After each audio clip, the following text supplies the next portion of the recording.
Nabisto ng otoridad ang panibagong modus ng pagpupuslit ng iligal na droga sa jail facility ng Bureau of Jail Management and Penology sa Barangay Ungka, Haro, Iloilo City. Sa panayam ng Bombo Radio sa jail warden na si Jail Superintendent Attorney Jairus Anthony Dohelio, sinabi nitong nakita nila ang medyas na nasa loob ng pasilidad at nang tiningnan, nasa loob nito ang isang plastic cup, kaha ng sigarilyo at 2 sachets ng suspected shabu. Ayon kay Dohelio, na-recover ang naturang kaduda-dudang medyas malapit sa on-duty na tower guard.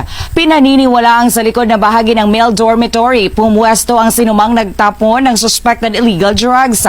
Pahayag pa ni Dohelio, ito ay isang patunay na naghahanap ng panibagong modus ang mga drogista para maipuslit ang illegal na droga sa mga jail facilities dahil mahigpit ang mga personnel sa entrance gate sa pag-check ng mga gamit ng lahat ng mga bisita, kung kaya't pahirapan rin para sa kanila na maipasok sa kulungan ang mga kontrabando. Yung medyas na yon, buksan namin doon sa Haro PNP Station.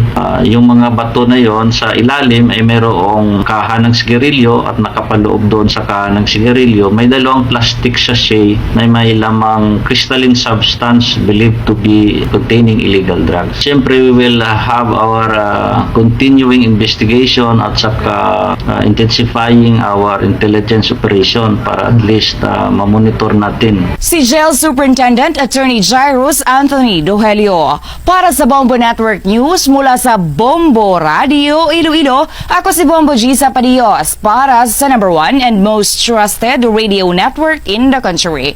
Bombo Radio Philippines. Basta Radio.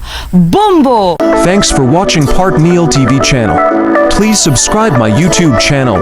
Follow, like, comment, and share.